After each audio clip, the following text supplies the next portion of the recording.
Welcome to the February 26th, 2026 meeting of the Ann Arbor Renters Commission. The meeting was postponed from last week due to the holiday and the need to have rescheduled the city council meeting. The purpose of the Renters Commission is to advise the city council and the city administrator in matters affecting renters in the city.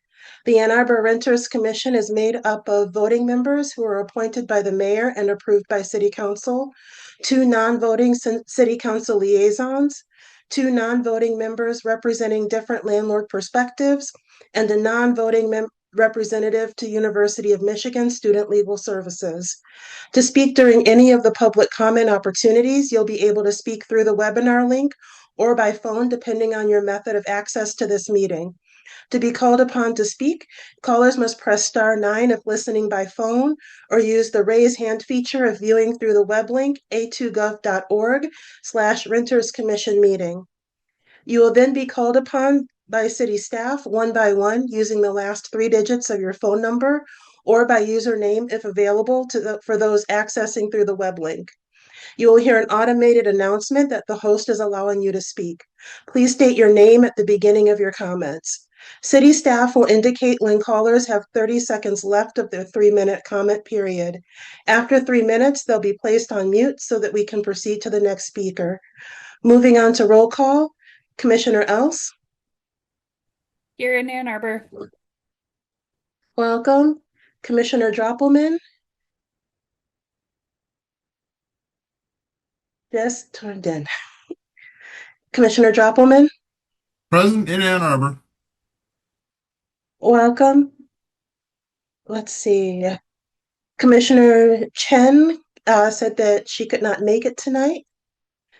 Councilmember Radina is not here yet. Councilmember Harrison let me know that she's ill and may not make it. See, Commissioner Pitts. Here, Ann Arbor. Welcome. Commissioner Liao. Here in Ann Arbor. Welcome. Commissioner Larsenes. Here in Ann Arbor. Welcome. Commissioner Body. Here in Ann Arbor. Welcome. Commissioner Pace. Here in Ann Arbor. Good evening. Commissioner Rasuli. Here in Ann Arbor. Good evening, and I'm Commissioner Ratcliffe, and I'm also here calling in from Ann Arbor. Thank you for everyone who was able to make it tonight. Next, we'll go ahead and move on to the approval of the agenda. Will anyone motion to approve tonight's agenda? I'll motion. Thank you, Hannah. Is there a second? I'll second. Thank you, Kim. All in favor of approving tonight's agenda, please unmute and say aye. Aye. Aye. Aye. Aye. Aye. Thank you. All of those opposed, please unmute and say no. All right, any abstentions? Okay, then tonight's agenda was approved.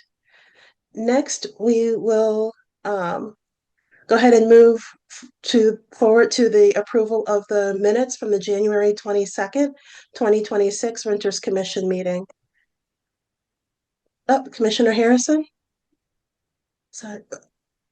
is here tonight. Mm-hmm. Yeah, my apologies. I'm under the weather, so I'm here right now. But sorry, I just wanted to let you know. Okay, go back on mute. You'll be accounted for attendance. Can we have someone please move to approve the the minutes from January 22nd, 2026? I'll motion. Thank you. Is there a second? I second. Thank you. All those in favor of approving the minutes from January 22nd, 2026, please unmute and say aye. Aye. Aye. Any opposed, please unmute and say no.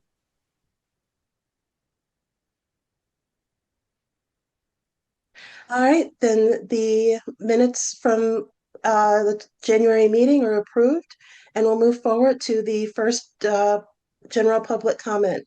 Kristen?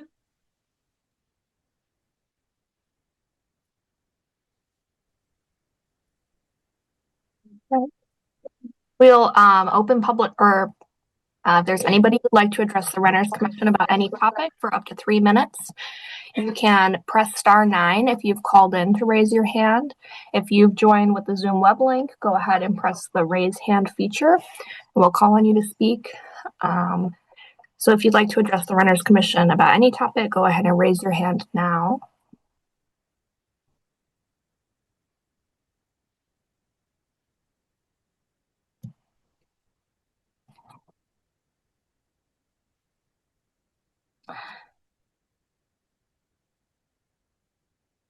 No attendees have indicated. Okay, then we'll go ahead and move forward. The next on the agenda was unfinished business. And sorry, and there wasn't any. And so the new business would be a resolution for the comprehensive land use plan. Kristen, can you bring that up, please?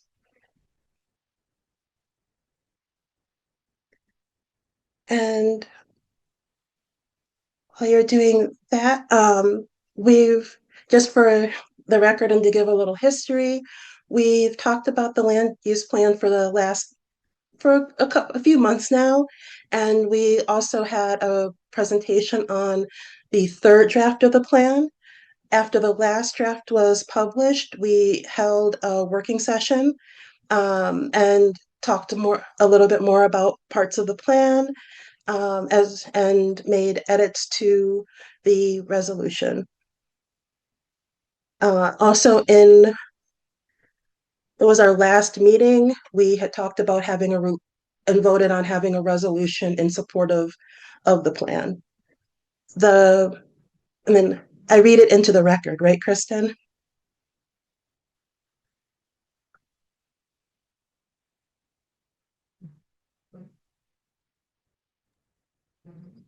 I'm sorry, yes. Okay.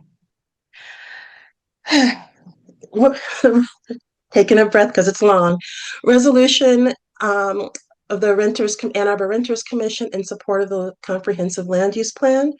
Whereas the city of Ann Arbor has undertaken the development of a new comprehensive land use plan to guide long-term growth, development, and land use policy across all wards of the city of Ann Arbor, and the plan is intended to inform future zoning updates, infrastructure investments, and community planning over time. Whereas renters constitute a significant and diverse portion of Ann Arbor's population, including families, students, workers, and seniors with housing needs that vary by income, household size, accessibility needs, and work patterns. Whereas the Ann Arbor Renters Commission supports the creation of new housing citywide, including mixed density and mixed use neighborhoods to promote inclusive growth, neighborhood vitality, and long-term housing stability across all wards, enabling renters to live near schools, jobs, services, transit, and neighborhood amenities. Whereas the Renters Commission supports a housing vision that includes a broad range of options, including deeply affordable housing, workforce housing, and units that accommodate larger family sizes or households requiring additional space for caregiving, accessibility needs, or home office use. Whereas mixed-use development and in-neighborhood rental housing present opportunities to more equitably distribute essential amenities, recreational and leisure opportunities, and long-term rental options throughout neighborhoods rather than concentrating rental housing at neighborhood edges, thereby supporting social inclusion, neighborhood cohesion, and equitable access to community resources. Resolved that the Ann Arbor Renters Commission expresses its support for the City of Ann Arbor's comprehensive land use plan and its emphasis on creating new housing, mixed density development, and mixed use neighborhoods throughout all wards of the City of Ann Arbor. Resolved that the Renters Commission affirms that the adoption of the comprehensive, I can't bring it up, Kristen. Thank you. Resolved that the Renters Commission affirms that the adoption of the comprehensive land use plan is a first step, and that meaningful impact for renters will depend on timely, concrete, and measurable implementation actions. Resolved that the Renters Commission urges that the comprehensive land use plan move beyond exploratory language and explicitly recommend implementation tools and policy actions necessary to address the City of Ann Arbor's housing crisis, including housing production incentives, anti-displacement strategies, and strengthened tenant protections. Can you go up, Kristen?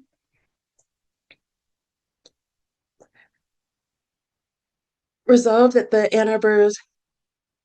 Renters Commission urges continued and strengthened dedication to improving tenant legal rights, protections, and access to information as land use and development policies evolve.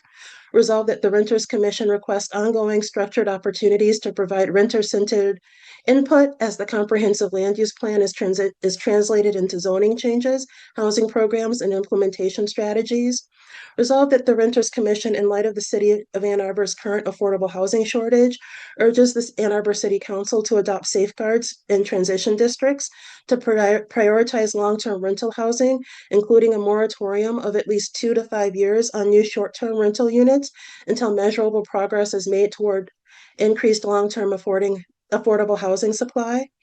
Resolved that consistent with Michigan Act 226 of 1988 and in alignment with the Comprehensive Land Use Plan, the Renters Commission urges the City of Ann Arbor to explicitly recommend and adopt additional housing production incentives to expand the supply of low-cost housing, including height flexibility granted solely for projects that produce affordable housing, affordability-linked increases to planned unit development unit thresholds, reduced permitting fees for affordable housing projects, and incentives that increase the creation of project-based voucher units within new and existing housing developments.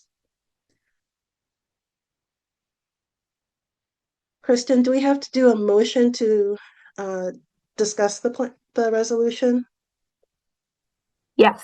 So you'll have a motion and a second, and then discussion. And then if you want to do any amendments, you'll motion second and approve the amendments. And then after that, you would approve the whole thing. Okay. I'll go ahead and motion to approve the plan or the resolution. Sorry. Is there a second? Second. Thank you, Hannah. Is there any discussion items, or amendments or questions? Okay, then we'll go ahead and move on to a vote.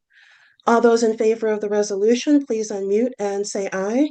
They're just using it to read. Aye. Oh, I'm sorry. Aye. All those opposed, please unmute and say no. Are there any abstentions? Okay, then the resolution passed and will be sent by Kristen to the City Council. Yay, more housing.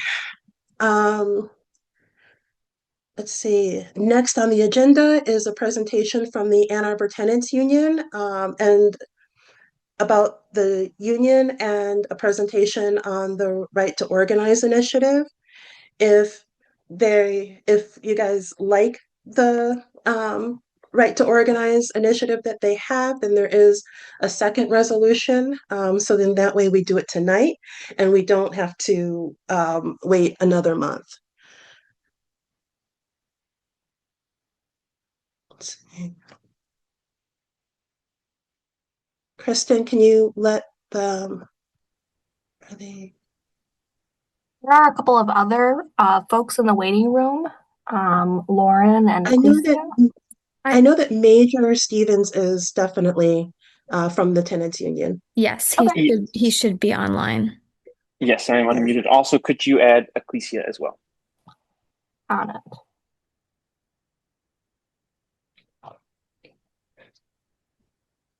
Will you need to share your screen? I believe Sheila is feeling better. I can share my screen, yes. Okay.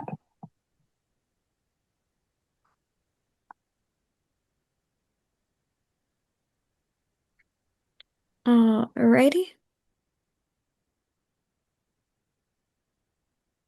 Can everybody hear us okay? And see this we see kind of a split screen right now. At least I do. Oh, interesting. Okay. I'm seeing Okay. the Better? lights on the top and then tenants union and logos. It's taking up my whole screen. Okay, you can see it. Okay. I Same, can, but yeah, same Okay. here. Nita can't. Okay. I can see it now. Yeah. Okay, perfect. So we have Major Stevens here, who is an organizer with the Ann Arbor Tenants Union, Ecclesia as well, and myself. We're going to kind of go through a little bit of background about the Tenants Union, let you know what our organizing campaigns are, and then also our policy campaigns, which I think may be the most relevant today.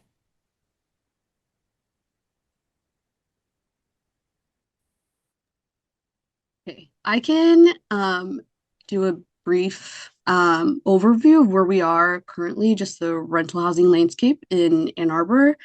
Um, this should not be news to anyone here, but rents in Ann Arbor are extremely high. Folks who work here, go to school here, are continuously being priced out and are unable to afford um, living here. We have corporate landlords who own multiple units across the city, who don't maintain the units. So tenants are kind of have no choice but to live in units with like worse and worse conditions and are expected to maintain paying high rents that essentially increase every single year. And yeah, residents are continuously being priced out, even though they work here, their kids might go to school here, but this is not a place that they can afford to live. So that is essentially the current landscape of rental housing in Ann Arbor. And then I can quickly talk to us about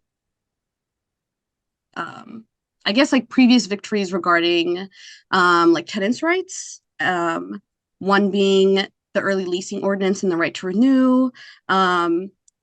Tenants are guaranteed to hear from their landlords and have the opportunity to renew their lease if they so choose. But landlords are no longer able to offer any renewals until 180 days into a tenant's lease. So tenants can't be forced to renew their lease prior to that. So that 180 days. There's the junk fees ordinance that just went through. So landlords can't charge more than $50 for, Oh, sorry. 1 second. I think there's something wrong with my screen sharing. okay. 1 second, 1 second.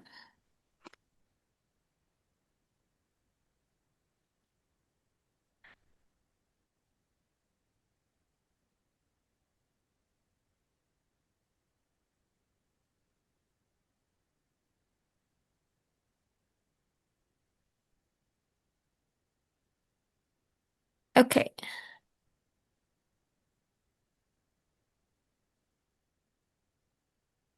Can we see it again?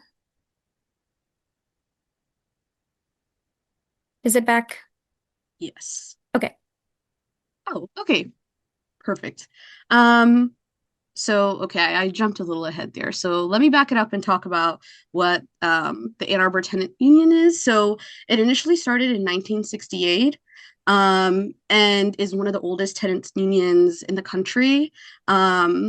And actually organized the Ann Arbor Tenants Union organized a massive rent strike in the 1970s against a major corporate landlord where thousands of tenants withheld $40,000 in rent every single month for 4 months until they won a collective bargaining agreement. So they,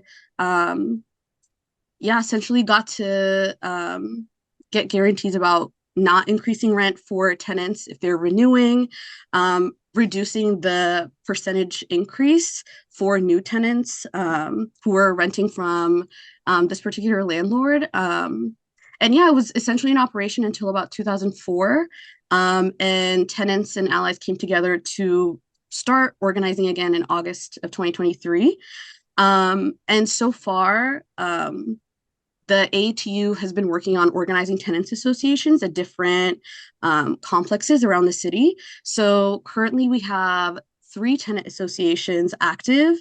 There's Island Drive, Courthouse Square, and Hidden Valley Club. So I'll touch on Island Drive and then pass it off to Major to talk about the other 2 tenants associations. But organizing in Island Drive actually started in about October of 2025 when a tenant's apartment set on fire because of negligence from management regarding like a kitchen fan that hadn't been cleaned in who knows how long. And tenants were completely displaced, did not have any contact with management while they were displaced right after they lost their homes. And so tenants began organizing, talking to their neighbors, one, to let them know that this fire even happened, because management did not send any communication out to tenants. So many tenants that we talked to while door knocking had no idea this had even happened, but had seen the ambulances, but didn't know why it had gone on. And after months of organizing, the Island Drive tenants submitted a letter, a petition to management asking for these vents to be cleaned, asking for more consistent communication and for better response from maintenance and management. And so because of this organizing, because of the door knocking, management actually sent like a third-party company to come and clean those vents. Not sure how thorough that was, but that was a huge win that happened because tenants were talking to each other. And currently there's a group actively organizing and working on an open letter to submit to management to address all of the other maintenance issues that tenants are having across the complex. And then I'll pass it off to Major. Yeah, hello. Yeah, so a couple other ones that we're working with. First, I want to talk about with Hidden Valley Club. Hidden Valley. Oh, okay. Hidden Valley Club is in the south part of Ann Arbor, and we've had a couple of organizers participate there. And with that, they've been a lot of door knocking and organizing, particularly for the cost of rent. So the key thing about Hidden Valley Club is that the actually main center area, the key like community center basically, burned down in, I believe, the summer, and the company itself has really, has basically failed to clean it up successfully. But with that, they have also kept prices quite high. And the key thing is, even though they're keeping prices quite high for people who are re-signing their lease, people who are new, they're actually offering deals that are hundreds of dollars less. And so currently what people organizers are doing there are creating an open petition and door knocking with that open petition about basically not re-signing unless the prices decrease to match kind of what these newer prices are for basically the same exact quality of apartment. And then we'll talk a little bit about Courthouse Square in terms of right to organize specifically. But Courthouse Square, right, is downtown Ann Arbor, the senior apartment complex. And we've had a couple of victories there in terms of ensuring security because of some problems in terms of drug use and basically not smuggling per se, but some illegal activities there that the residents were concerned about. And so we've brought in security there. And with that, we've had a decent number of seniors coming to organize and to talk about their living situations. And Sheila will talk about this a little bit later in terms of, like I said, with right to organize and kind of like difficulties there. But that's kind of like the summation of where we have been operating so far. And I think a couple of things that Ecclesia talked about is like we have ones that are active, and then we have ones that have fallen off because of certain problems in terms of people's nervousness, basically, to organize, right? Because of threats of eviction that we'll talk about later. But if we go to the next slide, I want to talk about our partner group and partner organization that we've been working with to develop this Bill of Rights, Huron Valley Democratic Socialists of America. It's made up of socialists across Huron Valley region, about 400 dues-paying members, and they've done a lot of work with labor, and particularly unionized laboring. They have done environmental work, and they've also done a decent chunk of electoral work, like the Tenant Bill of Rights that we're working with slowly, and a couple of other things regarding to putting candidates on the board and stuff like that. But yeah, so with that, I think we want to give a comprehensive idea of what the Tenant Bill of Rights is, right? So the Bill of Rights is just a platform constructed by AATU and HVDSA over, a couple of months and of like formal construction, but like, of course, years of like door knocking and seeing the problems in Ann Arbor as a whole, and basically hearing people's experiences as well as experiencing them ourselves, right? So at the root of the Tenant Bill of Rights is basically a shift, right, from the power base, basically to empower tenants to enact what they want and enact a place and create a space for them to feel dignity with their lives, right? Because, right, in a lot of cases, landlords are setting the rules. Landlords are doing, constraining tenants. But at the end of the day, most tenants and how they exist, they just want to create a home that is, a pleasant place for them and a place that they feel comfortable living with. And sometimes, a decent chunk of times rather, landlords are not doing that, right? And so we have basically these key Bill of Rights. These are sometimes aspirational, but a decent chunk we are trying to push more so in the coming months of basically more ordinances. So first one that we're going to talk about, of course, is right to organize, which will just basically be ensuring that tenants can talk to other tenants about their living conditions and their lives without fear of landlords evicting them. Then, right, this is the aspirational one, right, is right to rent control. Of course, Ann Arbor is kind of locked by the state. However, I think we have taken the aspect that this in particular is probably the most aspirational one to understand that, as rents go higher and higher, we need some form of government intervention to prevent them from happening in Ann Arbor. And then, of course, eviction protection, where oftentimes landlords, there's a decent chunk of legal backing to protect from eviction. However, we believe that it should be massively expanding. And then right to counsel, basically to ensure and to stop this eviction protection, or sorry, not eviction protection, but rather stop this eviction, these evictions, and also protect tenants from landlords enacting kind of their own ideas and their own policies. Then right to truth in renting, kind of following Commissioner Regina's process of eliminating additional fees that are not completely, that are not disclosed in the lease, and kind of ensuring that what you see on the contract is what you get, and you're not going to be, surprised by a $6,000 bill, or before you sign, you're going to be like, oh, this is a, $5,000 bill. Housing access, right? That is just ensuring that there is a lack of discrimination, either it be, racial or credit wise, or class wise, right? So it's kind of ensuring a broader protections that sometimes it's there in the law, sometimes it's not. The other key ones, right, very reduct. This is going to be at the idea of tenants empowering themselves to actually repair the things that landlords are not fixing up, right? So a lot of times we've had calls from tenants where they just wait. They have to wait and wait, basically to repair these things. And it's only certain landlords that offer the repair and deduct, some don't. And I think codifying this across Ann Arbor is something that we're pushing for. And then at the end of the day, right to a fair lease, right? It's kind of culminating all of these, where it's the idea that these need to be fair, these need to be comparable. You're not going to get something you don't know, and we're treating each other kind of as equals in the sense that they're not pressuring us to do anything. Like the landlord is not pressuring tenants to do anything. But yeah.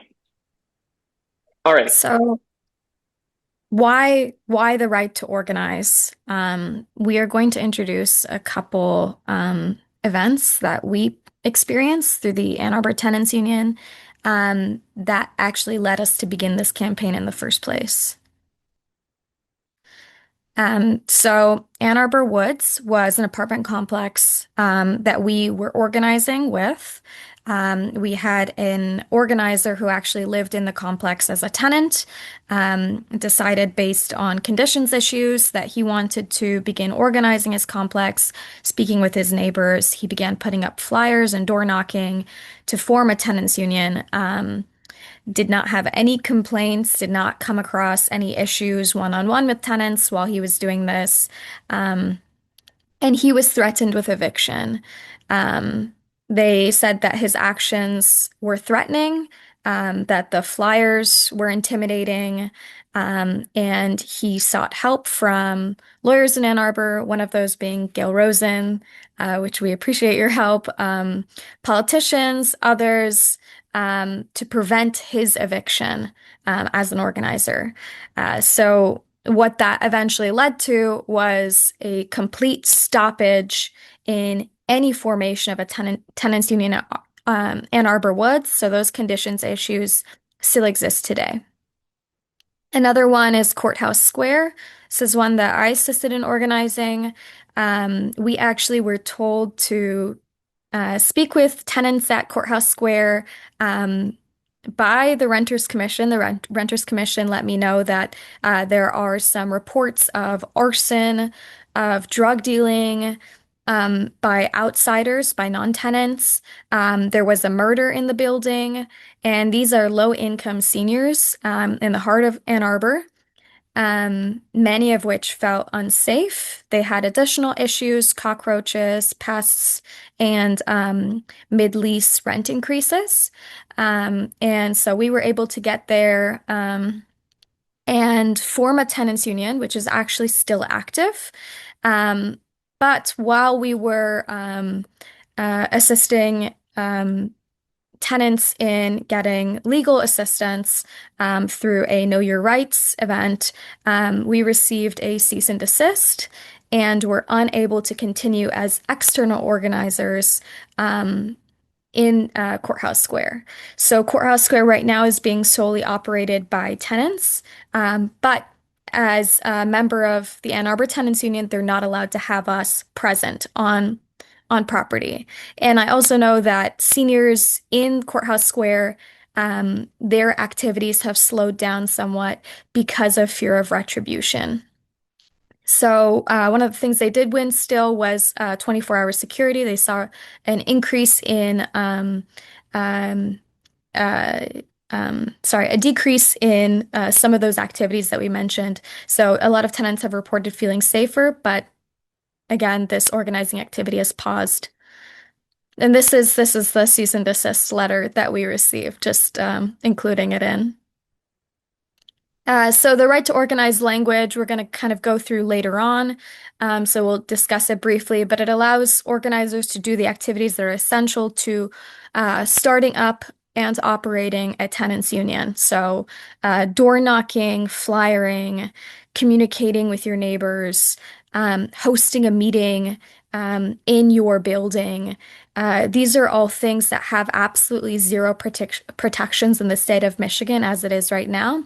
The only protection in the state of Michigan is one which protects from eviction. And it is only a defense. There is no sort of violation that exists. You don't get anything. It is only a potential defense that you can use if your landlord attempts to evict you because of organizing. And that alone is also unclear and has not necessarily been tested in the courts. So what we are suggesting is that this is a right for tenants in Ann Arbor. We believe that tenant organizing is beneficial for tenants, and any violation will result in a $1,000 fine, a $2,000 following violation. And I think that on the screen is incorrect. It's not investigated by the Renters Commission. It will be investigated as the city sees fit, which is likely through the rental housing group, the rental housing board. So attorney's fees also will be covered by the landlord. And what will this take? This is kind of our broad timeline. February, we are here to discuss the right to organize primarily. We would like to get some feedback, potentially an endorsement if the commission feels language is ready. By March, we would like to set up a meeting. We are in the process of setting up a meeting with Mayor Taylor, with also City Council Member Radina, to finalize that language. We would like to have the language begin to be reviewed by the city's attorneys, just so we make sure that it is ready to be introduced. By April, we would like to introduce it in City Council. And then by then, we would like to begin to move on to some of the other items on our list, including right to counsel, just because we believe that it is so important. By May, a discussion of right to counsel, and an introduction to right to repair, and then kind of moving through that list in that way, so that by June, hopefully, we will be able to see a final vote on the right to organize in City Council. So I'm going to leave it up to any questions. I know that this was a lot. If there are any questions at all, and I will stop my screen share.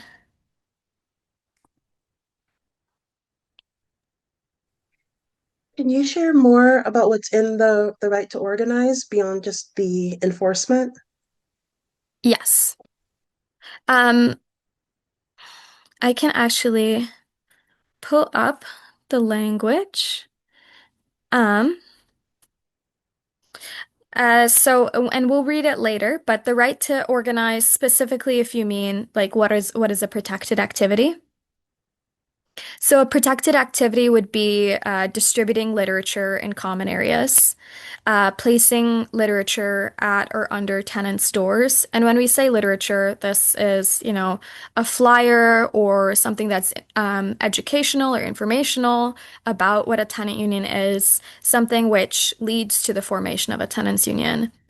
Post information in common areas within the rental premises. Door knock tenants to understand problems, seek out community solutions, discuss tenant organizational activities and meetings, assist tenants to participate in some of these organizational activities. So this section particularly is what we were prevented from doing at Courthouse Square. Allow tenants to meet at any reasonable time in any appropriate space that they would normally have access to, such as a common area, for the purpose of hosting a meeting for the tenant union. And then also protects tenants from having that meeting recorded by the landlord, unless otherwise permitted to do so by the tenant union members. And then allows them to create responses to the landlord as a union, and advocate to modify conditions within their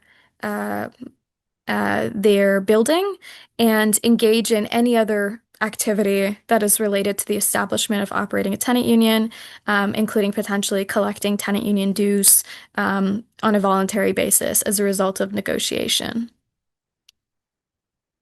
So these would all be considered protected activity. Thank you. Mhm.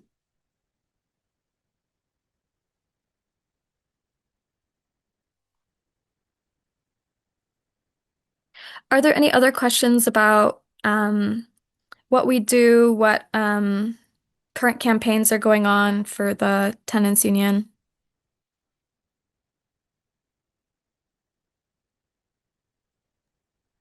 Sorry, Sheila, could you possibly put the bit.ly in the chat so people could, So if you more formal language, if you're curious. We don't have a chat feature because of being open meeting and then being posted, I will just and the chat becomes private. yeah. Let me see if I can show it.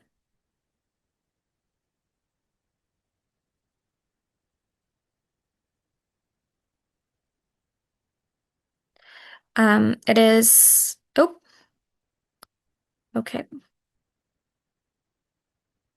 What is listed right here? Um,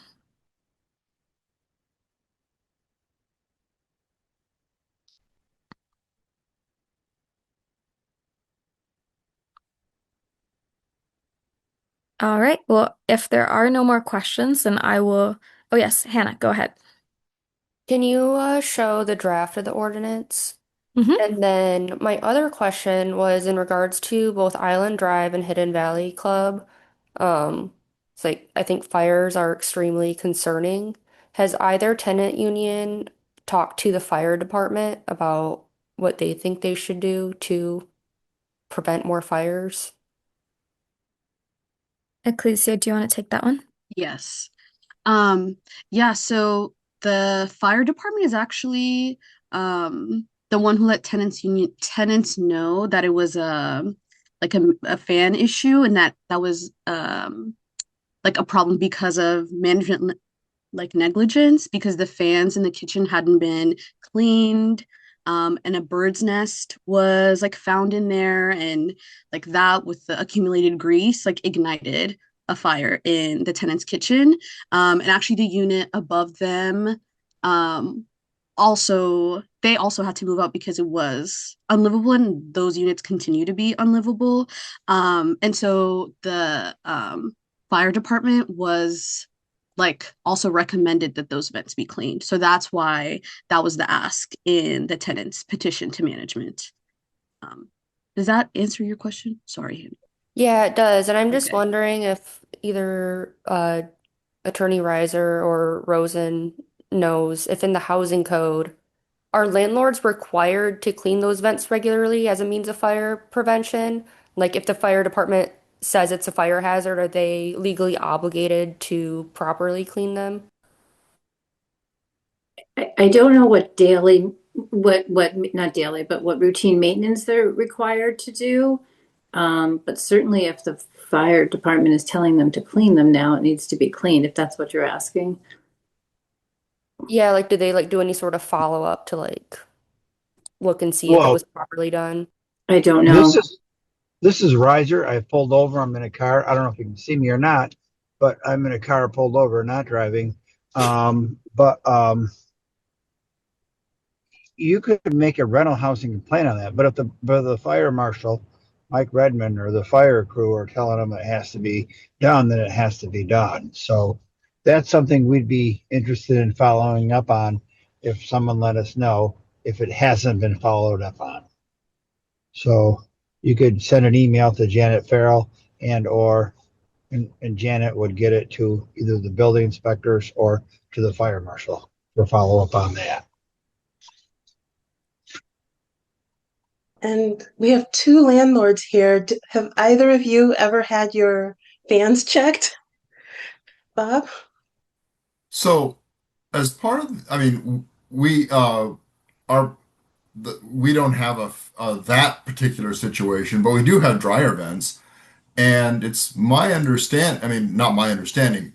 When we have the rental inspection, the inspector looks for evidence of the fact that those have been cleaned. I'm surprised that that kitchen vents aren't the same thing. So yeah, I mean, I obviously a fire is a big deal, and you know you would want to do everything you can to prevent that. But it seems like it should be part of the inspection process. There was something with our inspection the last time with the in the kitchen, and I don't know what it was, but there was something to do Mhm. with the fan over the stove. And then they came in, popped something in, and said that it was fine. So I think they do look at the fans during the inspection. Jordan, do you remember? I can ask Nick. I think he just walked in the door because he's present for more of those than I am. I mean, it's something that we would look at and clean anyways, like between our turnovers. So Yeah. for us, it, is just kind of part of our process, but I'm not sure on inspections. Let me, and I got to switch over to my phone in a minute anyways, but let me check with him.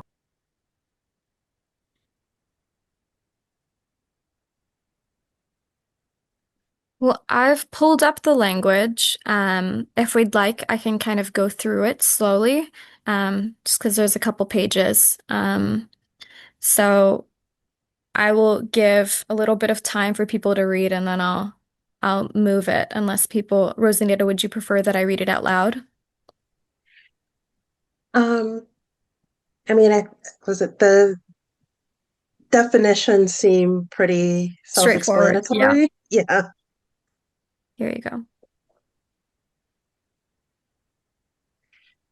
And you already told us, hmm I think, I've gone let's see. through most of these in case people want to Yeah, take a I look. think you went Yeah. through all of them except the union dues.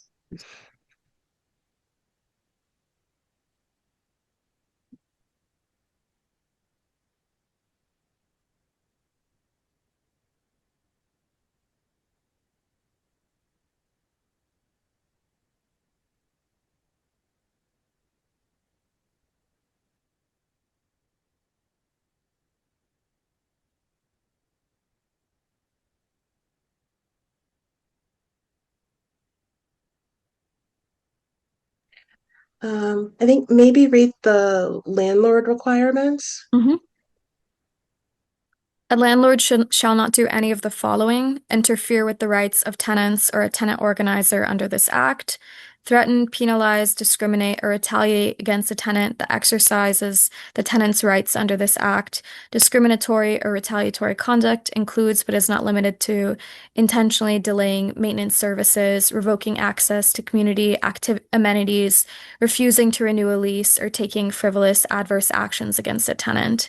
Interfere with or delay the investigation of a violation or the enforcement of this act to any tenant.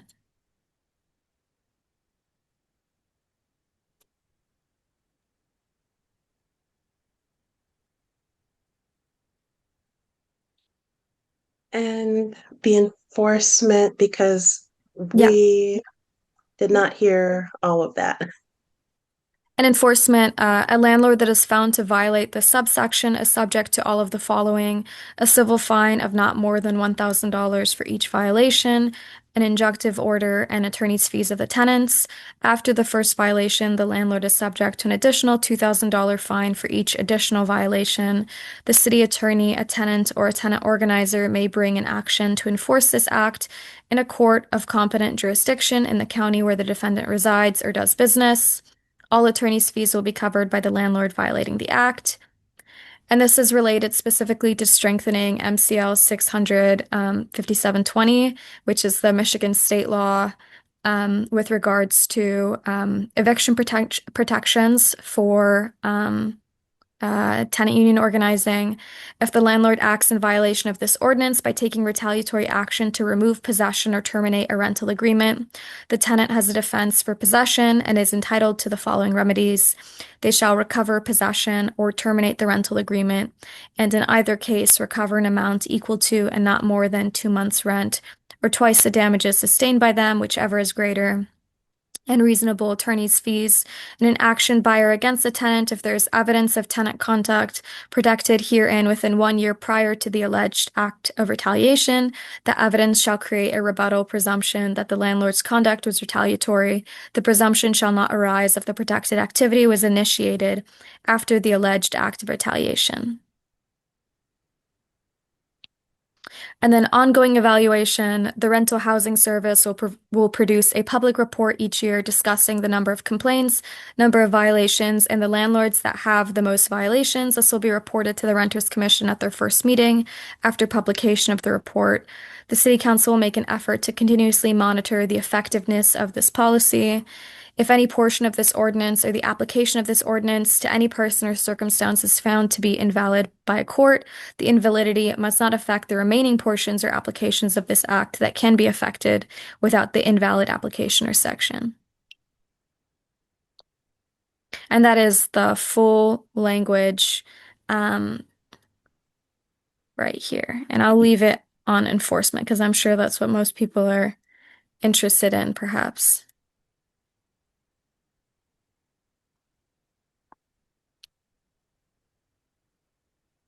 Are there any questions related to um, the language? Any place that you would like me to kind of scroll back over to?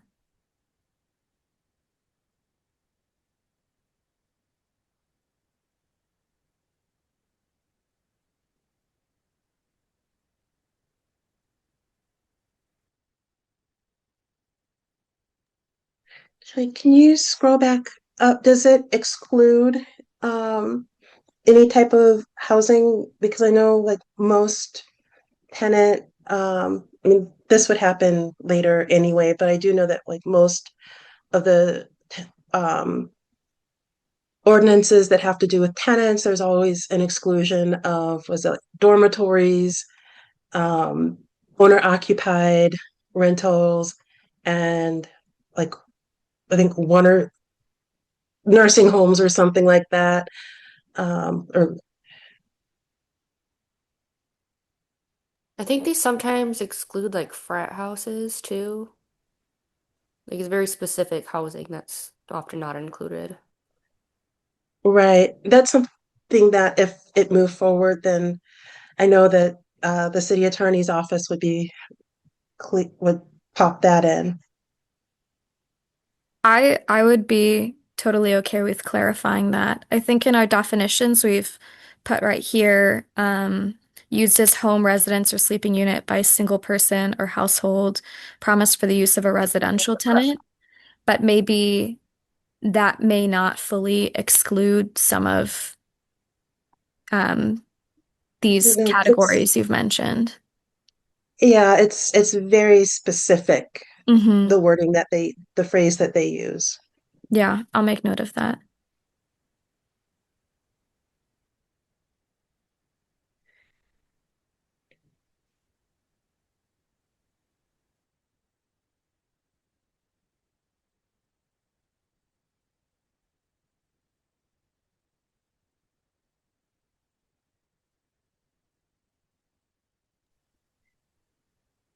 Does anyone else have any questions or comments? If not, then I'd like to thank Major and is it, oh, oh, I lost your name, Alkesia? Ec- Ecclesia, sorry. Sorry. For attending tonight and presenting, and also to Sheila for presenting as well. And we'll go ahead and move forward on the agenda. The next item on the agenda has to do with the right to organize. I personally am for the right to organize. And I had already seen, I think it was I don't know if it was the same draft or an earlier draft of the ordinance. And I know that there was some earlier discussion with the city council, with a couple of the city council members about it as well. And so what I did, if people are also for the right to organize, I did draft a resolution. Part of it endorses the right to organize, and then the other part, and then the second part requests the city council to work on the ordinance with AATU. Um, I did include landlords and other housing advocates because it's part of the process for a resolution like this that also affects landlords. Kristen, can you bring up the resolution?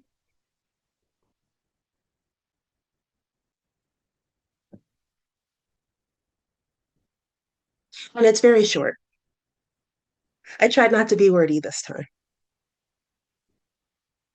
Um, Whereas the ability of renters to organize collectively is a fundamental component of housing stability, tenant protections, and fair housing practices, and supports safer, healthier living conditions. Whereas renters in Ann Arbor face power imbalances in the rental housing market that make it difficult for individuals to raise concerns about habitability, safety, and fair treatment without fear of retaliation.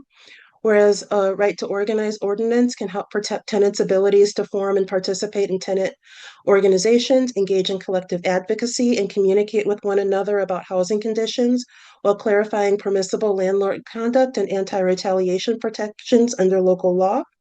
Whereas the Ann Arbor Tenants Union has developed and presented a proposed right to organize ordinance draft to the Ann Arbor Renters Commission reflecting renter experiences and community-based policy development.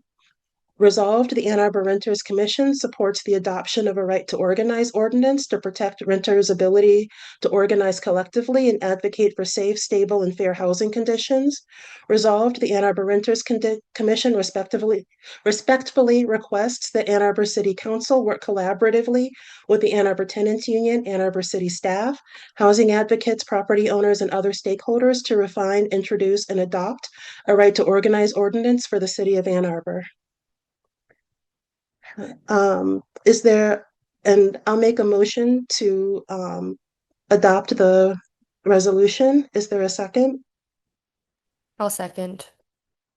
Thank you, Hannah. Are there any questions, comments, concerns, or possible amendments? I know I'm not a voting member, but I do support the ordinance. Thank you. I know that there's a lot of students who could use it. Jordan? Same, and I apologize. I have to hop off for a kid activity shortly. But Sheila, thank you guys for bringing this forward. And to Major and Ecclesia, thank you for being here, and you have my full support. Thank you, Jordan. Is there anyone else? Okay, then we'll go ahead and take it to a vote. For the voting members of the Renters Commission, if you can, please, if you're in favor of adopting the resolution, please unmute and say aye. Aye. Aye. Aye. All those opposed, please unmute and say no. And is anyone abstaining? Okay, then the resolution passed and it'll be forwarded to the City Council.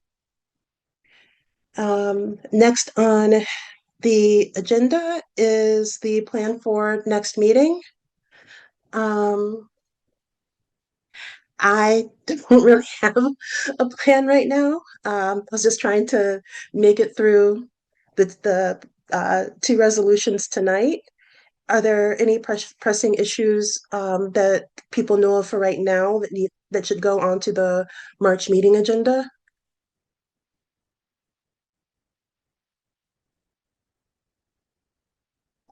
Okay, then we'll Sheila? We could always introduce early either the right to counsel or the right to repair, depending on interest, if there isn't anything being discussed for March.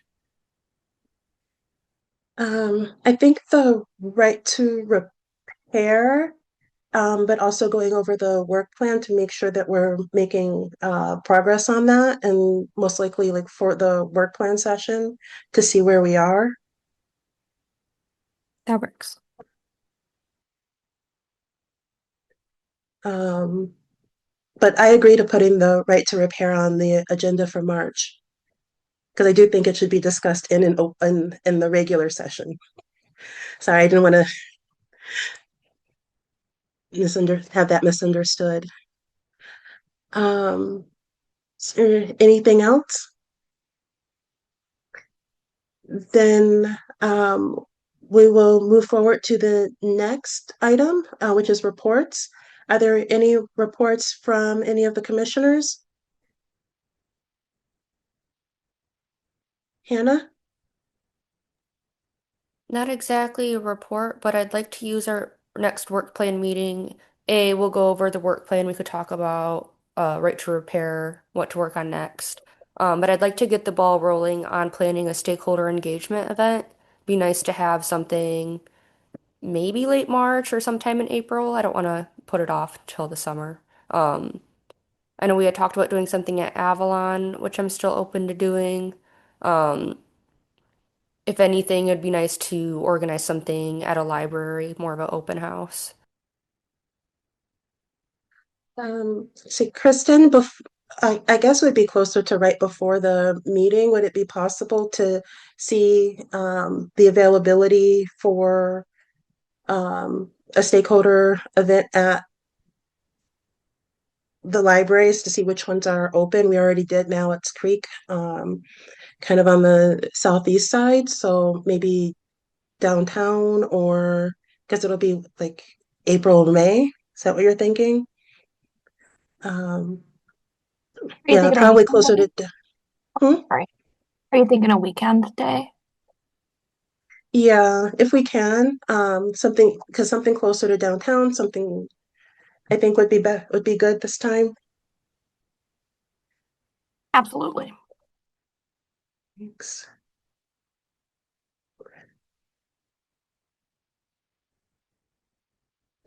Any other reports from commissioners?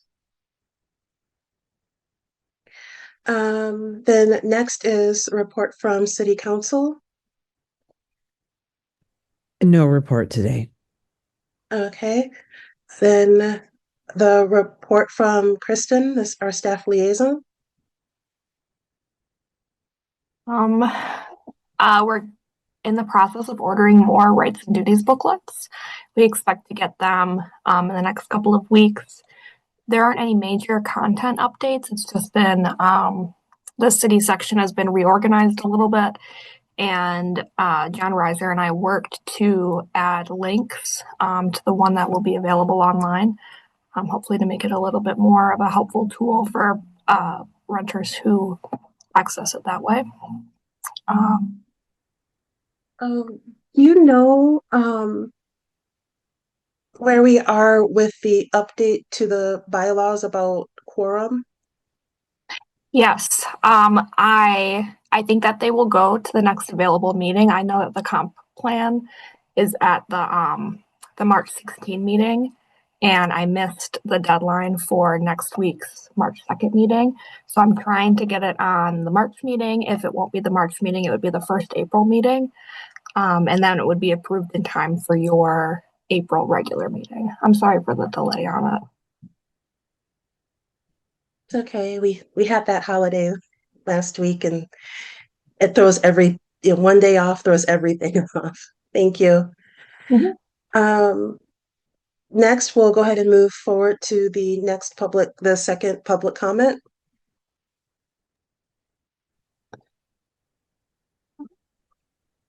Anybody who would like to address the Renters Commission for up to 3 minutes, you can go ahead and raise your hand. If you've called in, you can press *9. If you're joining with the web link, you can use the raise hand feature. After you raise your hand, you'll be called on to speak.